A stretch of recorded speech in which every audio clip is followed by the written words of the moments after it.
പതാകയിൽ വീശിയ കുളിർക്കാറ്റേ, തീനാവുകളാൽ പറന്നിറങ്ങിയ ധീരോദാത്തതയേ, വരണേ തിരുസഭയിൽ ഇനിയും തീവിതറാ പുതിയൊരു അഭിഷേകം തരണേ പ്രേഷിതരിൽ. ആദിയുഷസ്സിൻ വിജയ പതാകയിൽ വീശിയ കുളിർക്കാറ്റേ, തീനാവുകളാൽ പറന്നിറങ്ങിയ ധീരോദാത്തതയേ, വരണേ തിരുസഭയിൽ ഇനിയും തീവിതറാ പുതിയൊരു അഭിഷേകം തരണേ പ്രേഷിതരിൽ. ഏകരക്ഷകനാമേശുവിനെ സധീരം പ്രഘോഷിപ്പാൻ പാവനറൂഹാ നീയരുളണമേ വീണ്ടും പെന്തക്കുസ്താ. അത്ഭുതങ്ങൾ അടയാളങ്ങൾ ഇന്നും സാക്ഷ്യം നൽകാൻ ദൈവപിതാവേ നീ പകരണമേ വീണ്ടും പെന്തക്കുസ്താ, വീണ്ടും പെന്തക്കുസ്താ. വീണ്ടും പെന്തക്കുസ്ത. ഈശോയിൽ ഏറ്റവും പ്രിയപ്പെട്ടവരെ, പന്തക്കുസ്ത തിരുനാളിന് വേണ്ടി ഏറ്റവും അടുത്ത് ഒരുങ്ങുന്ന ഈ ദിനങ്ങളിൽ കർത്താവിൻ്റെ പരിശുദ്ധാത്മാവിൻ്റെ സ്നേഹം ഹൃദയങ്ങളിൽ നിറഞ്ഞു കവിഞ്ഞ് ഒഴുകുവാൻ ഞാനും നിങ്ങളും ആഗ്രഹിച്ച് പ്രാർത്ഥിച്ച് കാത്തിരിക്കുന്ന ദിനങ്ങളിലൂടെയാണ് നാം കടന്നു പോകുന്നത്. ഈ അവസരത്തിൽ പരിശുദ്ധാത്മാവിൻ്റെ അഭിഷേകം എന്നിലും നിങ്ങളിലും എത്രത്തോളം അളവിൽ, ഏതളവിൽ എത്തണമെന്ന്, എത്രമാത്രം വേണമെന്ന് തീരുമാനിക്കേണ്ടതും അതിനുവേണ്ടി ആഗ്രഹിച്ച് പ്രാർത്ഥിക്കേണ്ടതും ഞാനും നിങ്ങളുമാണ്. പ്രിയപ്പെട്ടവരെ, ചോദിക്കുന്നവർക്ക് അധികമായി നൽകുന്ന പരിശുദ്ധാത്മാവിൻ്റെ കൃപ അത് ഏതളവിൽ സ്വർഗം തരുമെന്ന് പറഞ്ഞു വെച്ചിട്ടുണ്ട്. അമർത്തി കുലുക്കി നിറച്ചളന്ന് അവിടുന്ന് എൻ്റെ ജീവിതത്തിലേക്ക് ഇട്ടുതരുമെന്ന്. സ്വർഗത്തിൻ്റെ അളവ് അതാണ് എങ്കിൽ ഞാനും നിങ്ങളും പരിശുദ്ധാത്മാവിൻ്റെ അഭിഷേകം സ്വീകരിക്കാൻ എടുക്കേണ്ട അളവ് അതുതന്നെയാണ്. അമർത്തി കുലുക്കി നിറച്ചളന്ന് തരുന്ന ഒരളവ് എൻ്റെ ഹൃദയത്തിൽ പരിശുദ്ധാത്മാവിന് വേണ്ടി ഒരു ദാഹം ഉണ്ട് എങ്കിൽ, അത്രമാത്രം ഞാനും നിങ്ങളും ആഗ്രഹിച്ചു പ്രാർത്ഥിക്കുന്നെങ്കിൽ നിശ്ചയമായും പരിശുദ്ധാത്മാവിൻ്റെ അഭിഷേകം ധാരാളമായി നമ്മുടെ ജീവിതത്തിൽ ഉണ്ടാകുമെന്ന് ഉറപ്പാണ്. ഇന്ന് ഈ തിരുവചന സന്ദേശത്തിലൂടെ കടന്നു പോകുമ്പോൾ വിശുദ്ധ പൗലോസ്ലീഹ കൊരിന്തോസിലെ സഭയ്ക്ക് എഴുതിയ 2-ാം ലേഖനം 13-ാം അധ്യായം 14-ാമത്തെ വചനമാണ് നമ്മുടെ ചിന്തയ്ക്ക് വിഷയീഭവിപ്പിക്കുക. വചനം ഇപ്രകാരം രേഖപ്പെടുത്തിയിട്ടുണ്ട്: കർത്താവായ യേശുക്രിസ്തുവിൻ്റെ കൃപയും ദൈവത്തിൻ്റെ സ്നേഹവും പരിശുദ്ധാത്മാവിൻ്റെ സഹവാസവും നിങ്ങളേവരോടും കൂടെ ഉണ്ടായിരിക്കട്ടെ. യേശുക്രിസ്തുവിൻ്റെ കൃപ, കുരിശിൽ മരിച്ച് എനിക്കും നിങ്ങൾക്കും വേണ്ടി സ്വർഗരാജ്യ പ്രവേശനം സാധ്യമാക്കിയ അവൻ്റെ കൃപ ഇന്നോളം നമ്മുടെ ജീവിതത്തിൽ നിഴലിട്ട് നിൽക്കുന്നു. പിതാവിൻ്റെ സ്നേഹമെന്ന് പറയുക പുത്രൻ്റെ കുരിശുമരണത്തിലേക്ക് ഉറ്റുനോക്കുമ്പോൾ യോഹന്നാൻ 3:16 രേഖപ്പെടുത്തിയിരിക്കുന്നത് പോലെ തന്നിൽ വിശ്വസിക്കുന്ന ഒരുവൻ നശിച്ചു പോകാതെ നിത്യജീവൻ പ്രാപിക്കുന്നതിന് വേണ്ടി അവനെ നൽകാൻ തക്കവിധം ദൈവം ലോകത്തെ അത്രമാത്രം സ്നേഹിച്ചുവെന്ന് പറഞ്ഞു വയ്ക്കുമ്പോൾ പിതാവിൻ്റെ സ്നേഹം എനിക്കും നിങ്ങൾക്കും വ്യക്തമായി മനസ്സിലാക്കി തരികയാണ് യോഹന്നാൻ ശ്ലീഹ 3:16 അങ്ങനെയെങ്കിൽ മൂന്നാമതായി വിശുദ്ധ പൗലോസ് ശ്ലീഹ നമ്മളോട് ആശംസിക്കുന്ന ഒരു കാര്യം, പരിശുദ്ധാത്മാവിൻ്റെ സഹവാസം നിങ്ങളോട് കൂടെ ഉണ്ടായിരിക്കട്ടെ. പരിശുദ്ധാത്മാവിൻ്റെ സഹവാസം, പരിശുദ്ധാത്മാവിൻ്റെ സംസർഗം, പരിശുദ്ധാത്മാവിൻ്റെ ആവാസം, പരിശുദ്ധാത്മാവിൻ്റെ കൂടിച്ചേരൽ, എൻ്റെ ആത്മാവിനോടുള്ള ഒട്ടിച്ചേരൽ, അതാണ് വിശുദ്ധ ശ്ലീഹ ഈ വാക്കുകളിൽ നിന്ന് നമ്മൾ ഓരോരുത്തരോടും പറഞ്ഞു വയ്ക്കുക. പ്രിയപ്പെട്ടവരെ, പരിശുദ്ധാത്മാവിൻ്റെ ഈ ആവാസം എൻ്റെയും നിങ്ങളുടെയും ജീവിതത്തിൽ സ്വന്തമാക്കാൻ ഞാനും നിങ്ങളും ചെയ്യേണ്ടത് എന്താണ്? വിശുദ്ധ പൗലോസ്ലീഹ ഇപ്രകാരം രേഖപ്പെടുത്തി വെച്ചിട്ടുണ്ട് എങ്കിൽ പൗലോസ്ലീഹയുടെ ജീവിതം പഠിപ്പിച്ച് കൊടുത്തു തന്നതുപോലെ അദ്ദേഹം ജീവിതത്തിൻ്റെ വേദനകളിലും സങ്കടങ്ങളിലും സന്തോഷങ്ങളിലും ദൈവ തിരുമുമ്പിലേക്ക് തൻ്റെ ജീവിതം അർപ്പിച്ചിരുന്നുവെന്ന് സ്ലീഹായുടെ ജീവിതം നമുക്ക് മനസ്സിലാക്കി തരുന്നു. പ്രിയപ്പെട്ടവരെ, അങ്ങനെയെങ്കിൽ പരിശുദ്ധാത്മാവിൻ്റെ ആവാസത്തിന് വേണ്ടി, യൂണിയന് വേണ്ടി, കമ്മ്യൂണിയന് വേണ്ടി, ഒന്നാകലിന് വേണ്ടി എൻ്റെ ആത്മാവ് കൊതിക്കുന്ന ഈ നാളുകളിൽ ഞാനൊരു വചനത്തിലേക്ക് നിങ്ങളുടെ ശ്രദ്ധയെ ക്ഷണിക്കുകയാണ്.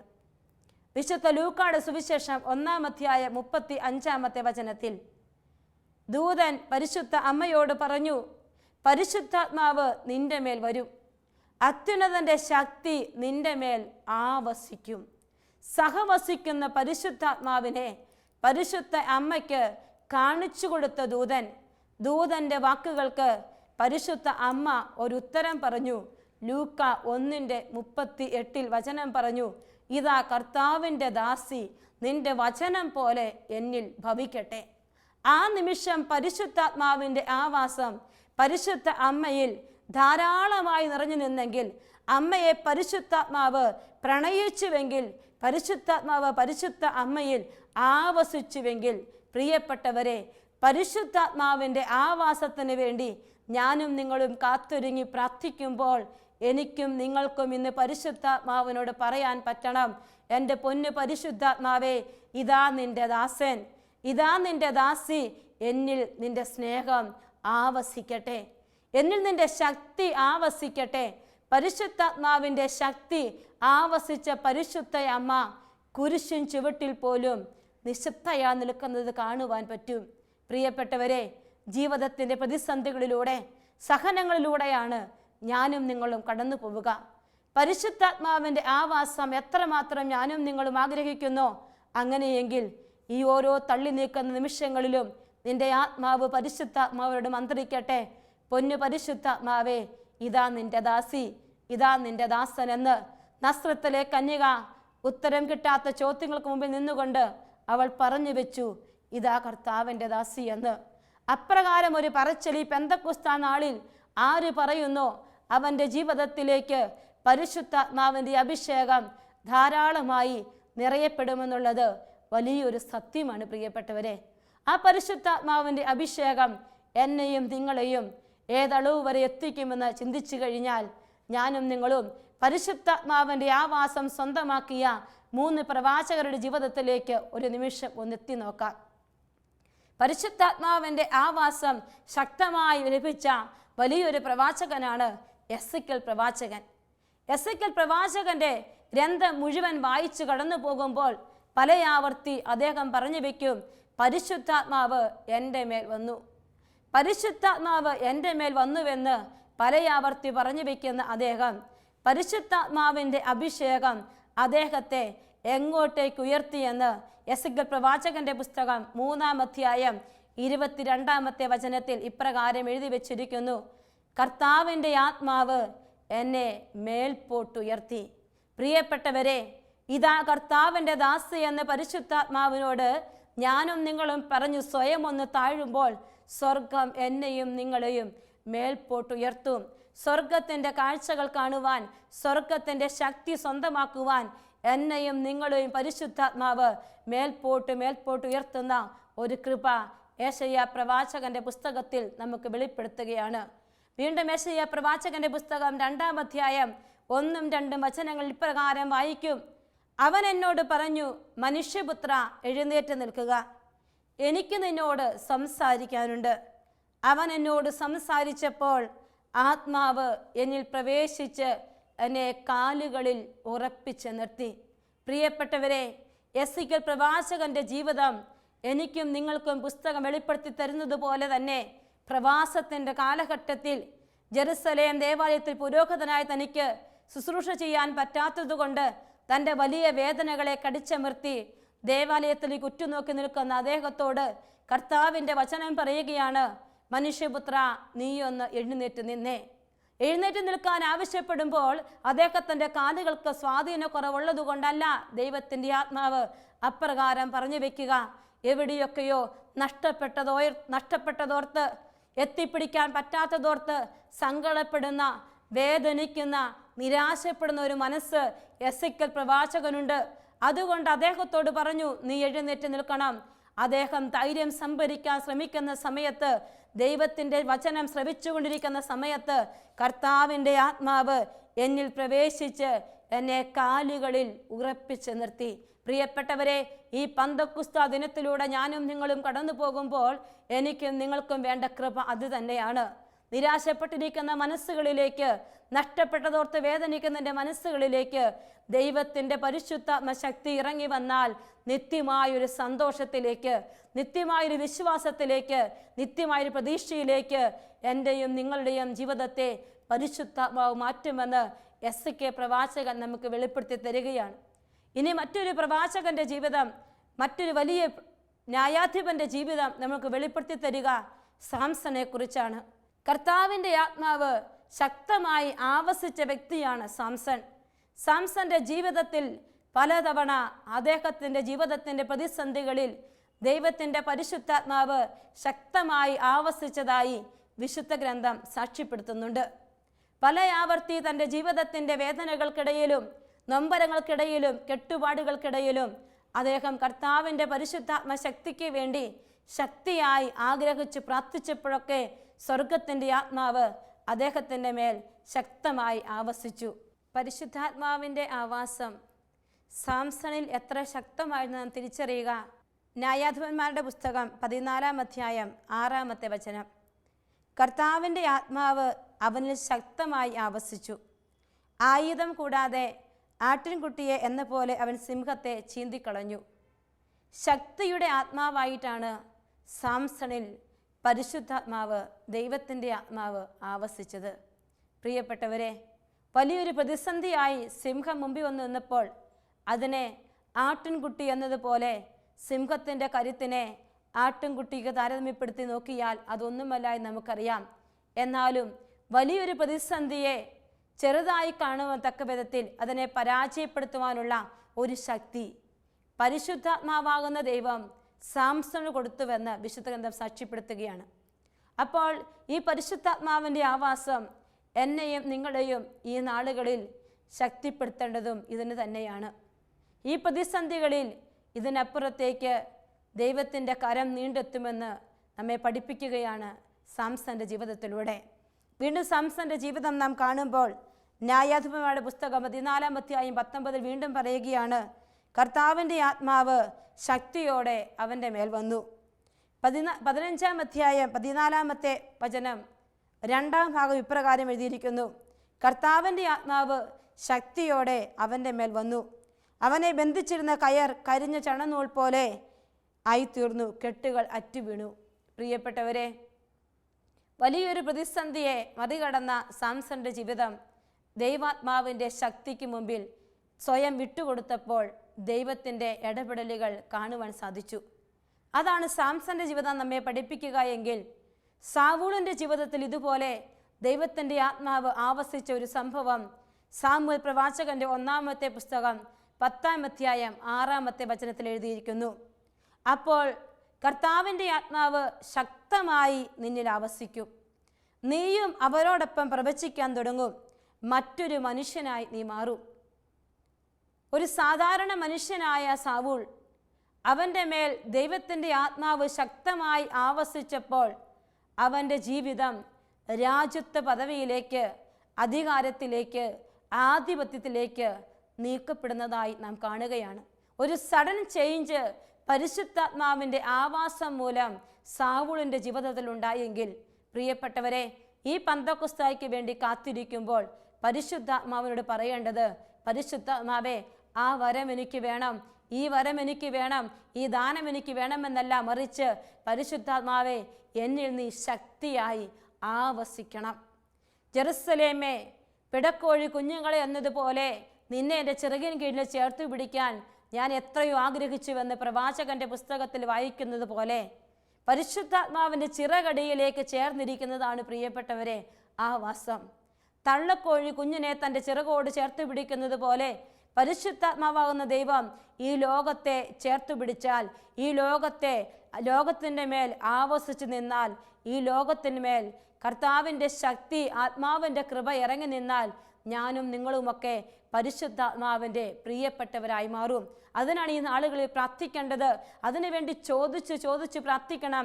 ഞാനും നിങ്ങളും പരിശുദ്ധാത്മാവേ എന്നിലൊന്ന് ആവസിക്കണമേ എന്ന് പറഞ്ഞാൽ പരിശുദ്ധാത്മാവ് അത് കേട്ടിരിക്കും, നിശ്ചയമായും ആവസിച്ചിരിക്കും. അതാണ് ജ്ഞാനത്തിൻ്റെ പുസ്തകം 1-ാം അധ്യായം 7-ാമത്തെ വചനത്തിൽ രേഖപ്പെടുത്തിയിരിക്കുന്നു. കർത്താവിൻ്റെ ആത്മാവിനാൽ ലോകം നിറഞ്ഞിരിക്കുന്നു. എല്ലാറ്റിനെയും ആശ്ലേഷിക്കുന്ന അത് മനുഷ്യൻ പറയുന്നത് എന്തെന്ന് അറിയുന്നു. എല്ലാറ്റിനെയും ആശ്ലേഷിക്കുന്നതാണ് പരിശുദ്ധാത്മാവെന്ന് ജ്ഞാനത്തിൻ്റെ പുസ്തകം 1-ാമത്തെ അധ്യായം 7-ാമത്തെ വചനത്തിൽ രേഖപ്പെടുത്തിയിട്ടുണ്ടെങ്കിൽ, ആ പരിശുദ്ധാത്മാവിൻ്റെ ആ വാസം ഇന്നും എൻ്റെയും നിൻ്റെയും മേൽ തുടരുവാൻ സ്വർഗം ആഗ്രഹിക്കുകയാണ്. ഞാനും നിങ്ങളും അതിനുവേണ്ടി പ്രാർത്ഥിക്കണം. മനുഷ്യൻ പറയുന്നത് എന്തെന്ന് അത് അറിയുന്നുവെന്ന് വചനം രേഖപ്പെടുത്തിയിട്ടുണ്ടെങ്കിൽ, പ്രിയപ്പെട്ടവരെ, മനുഷ്യനായ നീ പരിശുദ്ധാത്മാവിനോട് പറയണം, എൻ്റെ പൊന്നു പരിശുദ്ധാത്മാവേ ഇന്ന് എന്നിലൊന്ന് വന്ന് ആവസിക്കണമേ എന്ന്. ഇനി പരിശുദ്ധാത്മാവ് എങ്ങനെ ആവസിക്കണമെന്ന് നാം ചോദിക്കേണ്ടതില്ല. അത് സ്വർഗത്തിൻ്റെ ഉത്തരത്തിന് വിട്ടിരിക്കുക, സ്വർഗത്തിൻ്റെ ഫ്രീഡത്തിന് നാം വിട്ടുകൊടുക്കുകയാണ്. പരിശുദ്ധാത്മാവ് നമ്മിൽ ഏത് രൂപത്തിൽ ആവസിക്കണമെന്നൊരു സ്വർഗത്തിൻ്റെ ഇഷ്ടമാണ്. കാരണം പുത്രൻ യോർദാൻ നദിയിലേക്ക് ഇറങ്ങി നിന്നപ്പോൾ പരിശുദ്ധാത്മാവ് ആവസിച്ചത് പ്രാവിൻ്റെ രൂപത്തിലേ എങ്കിൽ, എന്നാൽ ശിഷ്യന്മാർ സഹിയോൻ മാളികയിൽ ഒരുമിച്ച് കൂടിയപ്പോൾ പരിശുദ്ധാത്മാവ് അവരുടെ മേൽ ആവസിച്ചത് തീനാളത്തിൻ്റെ രൂപത്തിലേ എങ്കിൽ, പ്രിയപ്പെട്ടവരെ, എൻ്റെയും നിങ്ങളുടെയും മേൽ പരിശുദ്ധാത്മാവ് ആവസിക്കാൻ മാത്രം ഞാനും നിങ്ങളും പ്രാർത്ഥിക്കണം. എങ്ങനെ വരണമെന്ന്, ഏത് രൂപത്തിൽ വരണമെന്നത് പരിശുദ്ധാത്മാവിൻ്റെ ഇഷ്ടം. അതുകൊണ്ട് യോഹന്നാൻ ശ്ലീഹ പറയും, കാറ്റ് അതിനിഷ്ടമുള്ളിടത്തേക്ക് വീശും. പ്രിയപ്പെട്ടവരെ, കാറ്റിന് ഇഷ്ടമുള്ളിടത്തേക്ക് കാറ്റ് പോകുന്നത് പോലെ ഇഷ്ടമുള്ള രൂപത്തിൽ, ഇഷ്ടമുള്ള സാഹചര്യത്തിൽ, ഇഷ്ടമുള്ള സ്ഥലത്ത്, ഇഷ്ടമുള്ള രീതിയിൽ പരിശുദ്ധാത്മാവ് എൻ്റെ മേൽ ആവസിക്കാൻ നിങ്ങൾ പ്രാർത്ഥിക്കണം. അതിനുവേണ്ടി ആഗ്രഹിച്ച് കാത്തിരിക്കണം. അങ്ങനെ പരിശുദ്ധാത്മാവ് നമ്മുടെ മേൽ ആവസിക്കുമ്പോൾ, പരിശുദ്ധാത്മാവിൻ്റെ പന്തക്കുസ്താൾ തീ അഭിഷേകം ഞാനും നിങ്ങളും ആഗ്രഹിക്കുന്നെങ്കിൽ, പരിശുദ്ധാത്മാവിൻ്റെ പ്രാവിൻ്റെ രൂപത്തിലുള്ള ആവാസമാണ് ഞാനും നിങ്ങളും ആഗ്രഹിക്കുന്നതെങ്കിൽ, ജോർദാൻ നദിയിലേക്ക് ഇറങ്ങി നിന്ന ഈശോയുടെ മേൽ പരിശുദ്ധാത്മാവ് ആവസിച്ചപ്പോൾ ഈശോയുടെ ജീവിതത്തിന് ഒരു പുതിയൊരു കാഴ്ച, ഒരു പുതിയൊരു കേൾവി അന്ന് ഓരോരുത്തരും അവിടെ നിന്നവരൊക്കെ കണ്ടു. ജ്ഞാനസ്നാനം കഴിഞ്ഞുടൻ ഈശോ മരുഭൂമിയിലേക്ക് പരിശുദ്ധാത്മാവെ നയിക്കപ്പെട്ടു. പ്രിയപ്പെട്ടവരെ, പരിശുദ്ധാത്മാവ് നമ്മെ നയിക്കുന്നത് ഏത് വിധത്തിലെന്ന് നമുക്ക് അറിഞ്ഞുകൂടാ. എന്നാൽ നിനക്ക് പ്രാർത്ഥിക്കാൻ പറ്റും, എൻ്റെ ആത്മാവേ എന്നിൽ വന്നൊന്ന് ആവസിക്കണമേ, എൻ്റെ ജീവിതത്തിൽ വന്ന് നിറയണമേ എന്ന് ആഗ്രഹിച്ച് പ്രാർത്ഥിക്കാം. ഒരിക്കൽ ഒരു മനുഷ്യൻ നിരാശയുടെ പടുകുടിയിൽപ്പെട്ട് തൻ്റെ ജീവിതത്തിൻ്റെ തകർച്ചകളിൽ നിന്ന് എത്തും പിടിയുമില്ലാതെ ഒരു ഓട്ടം അവൻ ഓടി എത്തിയത് ഹോറബ് മലയുടെ അടിവാരത്തിൽ. അവനാണ് മോശെ. ഹോറബ് മലയുടെ അടിവാരത്തിൽ എത്തി നിൽക്കുമ്പോൾ അവൻ കണ്ണുയർത്തി അതാ നോക്കി, കർത്താവിൻ്റെ മലയായ ഹോറബ് മലയിൽ കത്തുന്ന ഒരു മുൾപടർപ്പ്. പ്രിയപ്പെട്ടവരെ, പരിശുദ്ധാത്മാവ് മോശയുടെ ജീവിതത്തിലേക്ക് മുൾപടർപ്പിൻ്റെ അഗ്നിയായി ഇറങ്ങി വന്നു. കത്തിക്കൊണ്ടിരിക്കുമ്പോഴും എരിഞ്ഞ് ചാമ്പലാകാത്ത ഒരു അഗ്നിയായി പരിശുദ്ധാത്മാവ്, ദൈവത്തിൻ്റെ ശക്തി, ദൈവത്തിൻ്റെ സാന്നിധ്യം മോശയുടെ മുമ്പിൽ കത്തുന്ന മുൾപടർപ്പായി വെളിപ്പെട്ടു. അപ്പോൾ നിരാശ കൊണ്ടകപ്പെട്ട മോശ അവിടേക്ക് ഓടി ചെല്ലുകയാണ്. അപ്പോൾ എൻ്റെ പ്രിയപ്പെട്ടവരെ, ഈ നാളുകളിൽ പരിശുദ്ധാത്മാവിൻ്റെ ആവാസത്തിന് വേണ്ടി ഞാനും നിങ്ങളും ആഗ്രഹിച്ച് പ്രാർത്ഥിക്കുന്നുണ്ടെങ്കിൽ, ഒന്നാമതായി എൻ്റെയും നിങ്ങളുടെയും ജീവിതത്തിൽ ഈ പരിശുദ്ധാത്മാവിൻ്റെ ആവാസത്തിന് വേണ്ടി ഞാനും നിങ്ങളും കൊതിക്കണം. മോശ എന്തു ചെയ്തു? അകലെ നിന്ന് കാണുന്ന മുൾപടർപ്പിൻ്റെ അടുക്കലേക്ക് അതൊന്ന് കാണാൻ അവൻ ആഗ്രഹിച്ച് അടുത്തേക്ക് ചെന്നു. പരിശുദ്ധാത്മാവ് ആവസിക്കാൻ ആഗ്രഹിച്ച് അടുത്തേക്ക് പോകണം. ആഗ്രഹിച്ചിരിക്കണം നിന്റെ പ്രാർത്ഥനാ മുറിയിൽ. പരിശുദ്ധാത്മാവ് നിന്റെ മേൽ ജ്വലിക്കപ്പെടുവാൻ ആഗ്രഹിക്കാൻ, അവൻ നിന്റെ മേൽ ആവസിക്കാൻ കാത്തിരിക്കാൻ എനിക്കും നിങ്ങൾക്കും തയ്യാറാണോ? കാത്തിരിപ്പിൻ്റെ ഈ ദിനങ്ങളിൽ ഈ പന്തക്കുസ്ത അഭിഷേകം മോശയുടെ മേൽ ഇറങ്ങി വന്ന മുൾപടർപ്പിൻ്റെ അഭിഷേകം പോലെ ഒന്നായി മാറിയിരുന്നെങ്കിൽ, മോശയുടെ ജീവിതത്തിൽ കത്തുന്ന മുൾപടർപ്പ് അവൻ്റെ മുമ്പിൽ പ്രത്യക്ഷപ്പെട്ടപ്പോൾ അവനത് കാണാൻ ആഗ്രഹത്തോടെ അടുത്തു ചെന്ന മോശയ്ക്ക് മുൾപടർപ്പിൽ അഗ്നി സംസാരിച്ചു. അവനോട് പറഞ്ഞു, അടുത്തു വരരുത്, മുൾപടർപ്പെരിഞ്ഞ് ചാമ്പലാകുന്നില്ലല്ലോ. അവനത് കാണുന്നതിന് അടുത്തു ചെല്ലുന്നത് കർത്താവ് കണ്ടു. പുറപ്പാട് 3-ാം അധ്യായം 4-ാമത്തെ വചനത്തിൽ മുൾപ്പടപ്പിൻ്റെ മധ്യത്തിൽ നിന്ന് ദൈവം അവനെ വിളിച്ചു, മോശേ മോശേ. അവൻ വിളി കേട്ടു.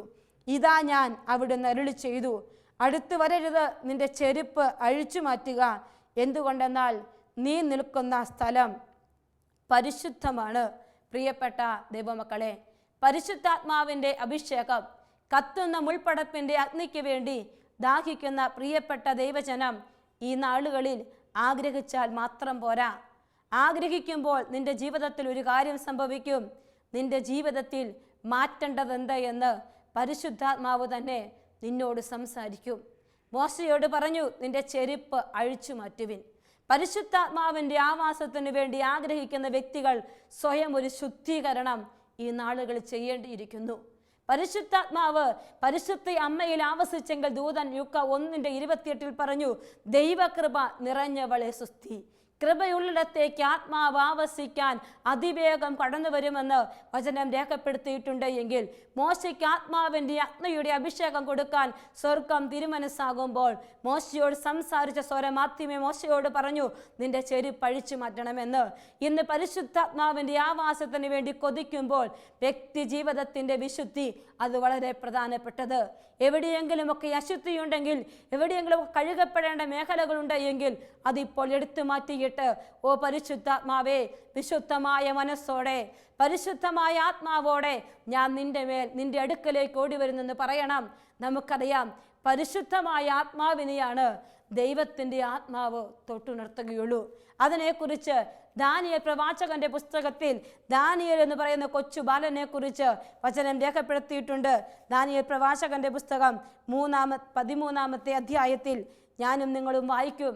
ഒരു വ്യക്തി, സൂസന്ന എന്ന് പറയുന്ന ഒരു വ്യക്തിയെ ന്യായാധിപന്മാർ കഠിനമായി ന്യായവിധിക്ക് ശിക്ഷിച്ചുകൊണ്ട് മരണത്തിന് കയ്യാളിക്കുന്ന ആ സമയത്ത് സൂസന്നയുടെ ജീവിതത്തിൽ ഇപ്രകാരം രേഖപ്പെടുത്തിയിട്ടുണ്ട്.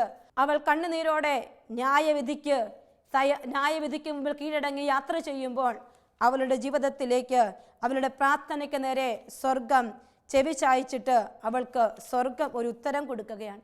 ആ ഉത്തരം കൊടുക്കുന്ന സ്വർഗത്തിൻ്റെ ഇടപെടലിനെ കുറിച്ച് കർത്താവിൻ്റെ വചനം ദാനിയേൽ പ്രവാചകന്റെ പുസ്തകം 13-ാമത്തെ അധ്യായത്തിൽ 45 മുതലുള്ള വചനങ്ങൾ ഇപ്രകാരം രേഖപ്പെടുത്തിയിരിക്കുന്നു. ഇവൾ കൊലക്കളത്തിലേക്ക് നയിക്കപ്പെട്ടപ്പോൾ ദാനിയേൽ എന്ന് പേരുള്ള ഒരു ബാലന്റെ പരിശുദ്ധമായ ആത്മാവിനെ കർത്താവ് ഉണർത്തി. പ്രിയപ്പെട്ടവരെ, പരിശുദ്ധമായ ആത്മാവുള്ളവർക്ക് പരിശുദ്ധാത്മാവിൻ്റെ ആവാസം, ദൈവത്തിൻ്റെ സ്പർശനം കിട്ടുകയുള്ളൂ. അതുകൊണ്ട് ദൈവം മോശയോട് പറഞ്ഞു, നിന്റെ ചെരുപ്പ് അഴിച്ചു മാറ്റുക.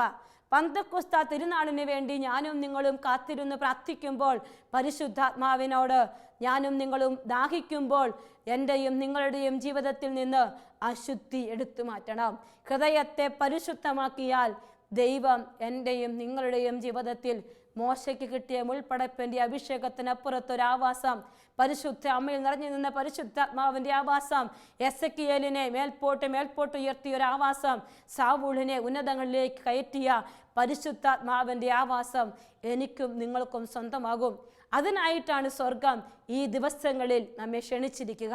ഈ പന്തക്കുസ്ത ദിനം എന്നിലും നിങ്ങളിലും പരിശുദ്ധാത്മാവ് ആവസിക്കുന്ന ഒരു ദിനമായി മാറട്ടെ. പ്രിയപ്പെട്ടവരെ, കത്തുന്ന മുൾപ്പടപ്പിൻ്റെ അഗ്നിയിലേക്ക്, എരിയുന്ന തീച്ചൂളയിലേക്ക് എന്നെയും നിങ്ങളെയും എടുത്തിടാൻ മെയ് 31 പന്തക്കുസ്ത എനിക്കും നിങ്ങൾക്കും പരിശുദ്ധാത്മാവ് ആവസിച്ചൊരു ദിവസമായി മാറുവാൻ, പരിശുദ്ധാത്മാവ് എന്നെ ഏറ്റെടുത്തൊരു ദിവസമായി മാറുവാൻ, പരിശുദ്ധാത്മാവ് കൺട്രോൾ ചെയ്യുന്നൊരു വ്യക്തിയായി മാറുവാൻ ആഗ്രഹിച്ച് കാത്തിരുന്ന് പ്രാർത്ഥിക്കാം. അതിനുള്ള കൃപ നമുക്ക് ചോദിക്കാം. എൻ്റെ പരിശുദ്ധാത്മാവേ, എൻ്റെ മേൽ വന്ന് ആവസിക്കണമേ, എൻ്റെ മേൽ ആവസിക്കണമേ എന്ന് ആവർത്തിച്ച് പറഞ്ഞ് ആത്മാവിൻ്റെ നിരവധിയായ കൃപകൾ സ്വന്തമാക്കാൻ ഈശോ നമ്മെ ഓരോരുത്തരെയും അനുഗ്രഹിക്കട്ടെ. അതിനായി നമുക്ക് പ്രാർത്ഥിക്കാം.